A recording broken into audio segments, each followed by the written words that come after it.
أعوذ بالله من الشيطان الرجيم.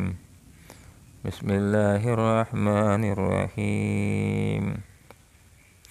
ويا قوم لا أسألكم عليه مالا إن أجري إلا على الله وما أنا بطارد الذين آمنوا إنهم ملاقو ربهم ولكني أراكم قوما تجهلون. ويا قوم من ينصرني من الله إن طردتهم أفلا تذكرون. صدق الله العظيم. سبحانك لا علم لنا إلا ما علمتنا إنك أنت العليم الحكيم. ويا قوم اور اے میری قوم کے لوگو، لا اسألکم میں نہیں مانگتا تم سے علیہ اس کام پر مالاً کوئی مال و زر، ان نہیں اجریہ میرا بدلہ الا مگر اللہ اللہ کے ذمے، وما انا اور میں نہیں ہوں بطاردن دھتکارنے والا، الذین ان لوگوں کو آمنوا جو ایمان لائے، انہم بے شک وہ ملاقو ملنے والے ہیں ربہم اپنے رب کے ساتھ، لیکن میں اراکم دیکھ رہا ہوں تم کو، قوماً کہ تم ایسے لوگ ہو جو تجہلون جہالت برت رہے ہو، وَيَا قَوْمِ اور اے میری قوم کے لوگو، مَن يَنصُرُنِي کون میری مدد کرے گا، من اللہ اللہ کے مقابلے میں، ان طردتہم اگر میں نے ان کو دھتکار دیا، افلا تذکرون کیا تم سمجھتے نہیں یہ بات۔ حضرت نوح علیہ السلام نے لوگوں کو اللہ کی طرف بلایا، اسلام کی دعوت دی، ایمان لانے کی دعوت دی، تو اکثر لوگوں نے انکار کی روش کو اختیار کیا اور یہ کہنا شروع کر دیا کہ آپ تو ہماری طرح ایک انسان ہی ہیں، تمہیں مال و زر کے اندر ہمارے اوپر کوئی فضیلت بھی حاصل نہیں ہے، اور جن لوگوں نے تمہاری پیروی کی ہے معاشرے کے وہ کمزور لوگ ہیں۔ حضرت نوح علیہ السلام نے انتہائی صبر اور حلم کے ساتھ ان کے سامنے یہ بات رکھی کہ لوگوں اگر غور و فکر کرو میری سیرت و کردار کے اوپر بھی، تو تم اس نتیجے پر پہنچ سکتے ہو کہ اگرچہ میں تمہاری طرح انسان ہوں، کھاتا پیتا بھی ہوں، لیکن میرے اندر اور تمہارے اندر یہ فرق ضرور ہے کہ اللہ نے مجھے نبوت سے سرفراز کر رکھا ہے۔ تم میرے اوپر ایمان لاؤ گے، میری اطاعت کرو گے تو دنیا کے اندر بھی کامیاب ہو جاؤ گے، آخرت کے اندر بھی کامیاب ہو جاؤ گے۔ تھوڑا سا غور و فکر کر لو کہ جب بھی کوئی آدمی کوئی کام کرتا ہے اس کی کوئی نہ کوئی لالچ ہوتی ہے، کوئی نہ کوئی غرض ہوتی ہے۔ جب بھی کسی کے ساتھ کوئی تعاون کرتا ہے تو تعاون وصول کرنے کی بھی اس کی غرض ہوتی ہے، لیکن غور کرو میں دن کو بھی تمہیں دعوت دیتا ہوں، رات کو بھی دعوت دیتا ہوں، ہر وقت تمہیں سمجھاتا ہوں، اور اس کام کے اوپر لا اسألکم علیہ مالا تم سے کوئی فیس نہیں مانگتا ہوں، کوئی بدلہ نہیں مانگتا ہوں، کوئی نذرانے تم سے طلب نہیں کرتا ہوں، کوئی مال و زر کی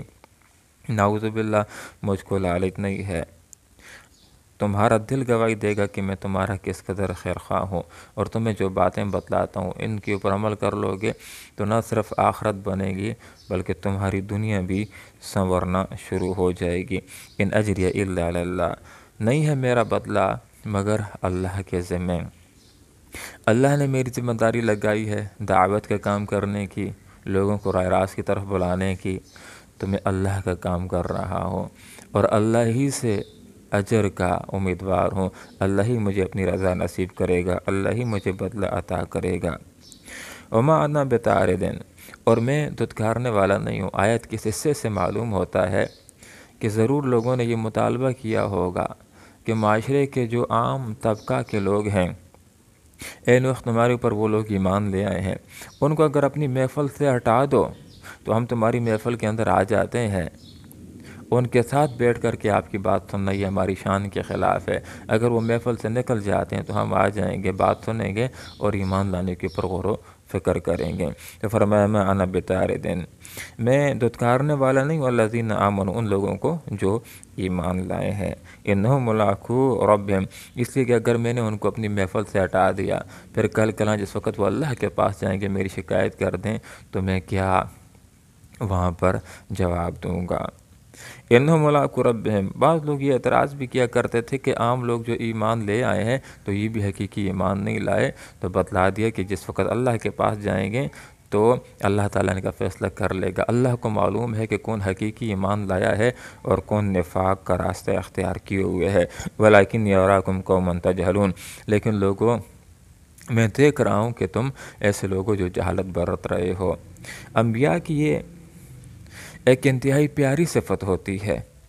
کہ جو آدمی غلط ہوتا ہے تو حکمت کے ساتھ، پیار کے ساتھ اس کو بتلا دیتے ہیں کہ تم غلطی کر رہے ہو۔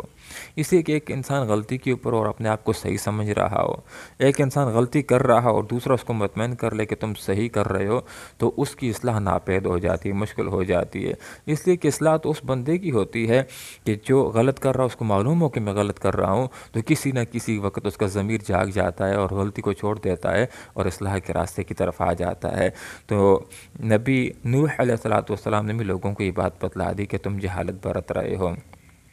یہ بھی تمہاری جہالت ہے کہ ایک شخص کو اللہ نے نبی بنایا اور تم یہ کہہ رہے ہو کہ یہ شخص نبی نہیں ہے، اور یہ بھی تمہاری جہالت ہے کہ معاشرے کے کچھ لوگوں کو تم بہت حقیر سمجھ رہے ہو محض ان کی غربت کی بنا کے اوپر،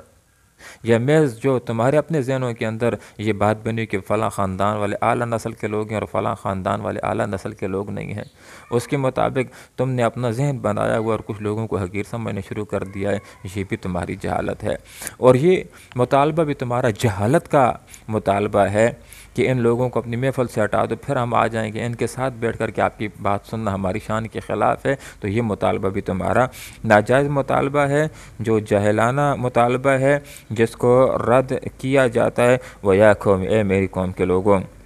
مَن يَنصُرُنِي مِنَ اللَّهِ إِن طَرَدتُّهُمْ، اگر میں نے ان کو اپنی محفل سے ہٹا دیا، اور ان لوگوں کو اپنی محفل سے ہٹا دینا یہ تو اللہ کے غضب کو بڑکانے والی بات ہے۔ اللہ مجھ سے ناراض ہو گیا تو پھر مجھ سے اللہ کو راضی کون کرے گا؟ کیسے مجھ سے اللہ رب العالمین راضی ہوگا؟ تمہارے بت تو تمہارے کام نہیں آ سکتے، وہ میرے کیسے کام آئیں گے؟ لہٰذا یہ بات ذہنوں کے اندر رکھ لو کہ ان کی موجودگی کے اندر جو آئے گا تو اس کو خوش آمدید، ان کو میں اپنی محفل سے ہٹانے والا نہیں ہوں، ان کو میں اہمیت دوں گا، اس لیے کہ اللہ رب العالمین بھی ان کو اہمیت دیتا ہے۔ اللہ کے ہاں بھی اسی بندے کی قدر بنتی ہے کہ جو ایمان والا اور اعمال صالحہ والا ہوتا ہے۔ ان اکرمکم عند اللہ اتقاکم، بے شک تم میں سب سے معزز آدمی اللہ کے نزدیک وہ ہے کہ جو آدمی زیادہ اللہ رب العالمین سے ڈرنے والا ہے۔ آپ صلی اللہ علیہ وسلم نے ایک روایت میں بیان فرما دیا کہ کسی اجمی کو، کسی عربی کے اوپر کوئی فضیلت حاصل نہیں ہے، کسی کالے کو کسی گورے، کسی گورے کو کسی کالے کے اوپر کوئی فضیلت حاصل نہیں ہے۔ اگر کسی کو کسی اور کے اوپر درجہ حاصل ہے تو محض تقویٰ کی بنیاد کے اوپر حاصل ہے۔ افلا تذکرون، کیا تم یہ بات سمجھتے نہیں ہو؟ کفار مکہ نے بھی یہ مطالبہ کیا تھا آپ صلی اللہ علیہ وسلم سے کہ یہ جو معاشرے کے غلام قسم کے لوگ ہیں جو ایمان لے آئیں، ان کو اپنی محفل سے ہٹا دیں تو ہم آ جاتے ہیں، آپ کی بات کو سننے کے لیے تیار ہیں اور اس کے اوپر ماننے کے لیے اور فکر کرنے کے لیے تیار ہیں۔ تو اللہ رب العالمین نے آپ صلی اللہ علیہ وسلم کو بھی یہی ہدایات دے دیں کہ ان لوگوں کی موجودگی اندر جو آتا ہے، ایمان کو قبول کرتا ہے تو اس کو خوش آمدید کہا جائے گا، لیکن جو یہ مطالبہ کرتا ہے کہ ان لوگوں کو محفل سے ہٹا دیا جائے، دور کر دیا جائے، پھر کوئی آدمی آئے گا تو یہ اس کا ناجائز مطالبہ ہے جس کو رد کیا جاتا ہے۔ تو ان آیات کے اندر سے پہلا سبق ہمارے سامنے یہ آ جاتا ہے کہ ہم نے جو دین کا کام کرنا ہے، اللہ کا کام کرنا ہے، تو بغیر کسی لالچ کے، لوگوں سے کوئی لالچ نہیں ہونی چاہیے، وگرنہ دعوت کا اثر ختم ہو کر کے رہ جاتا ہے۔ دوسری بات یہ کہ ہمیں کسی انسان کو حقیر نہیں سمجھنا چاہیے، بالخصوص ایسا آدمی جو مومن ہے اور نیک آدمی ہے، اس کو ضرور اہمیت دینی چاہیے۔ اور غرور کرنے والے لوگ یہ ناکامی کے راستے کی طرف جانے والے لوگ ہوتے ہیں۔ اللہ رب العالمین سے دعا کرتے ہیں کہ اللہ تعالیٰ اخلاص کے ساتھ دین کا کام کرنے کی توفیق عطا فرمائے، آمین۔ وآخر دعوانا ان الحمد للہ رب العالمین۔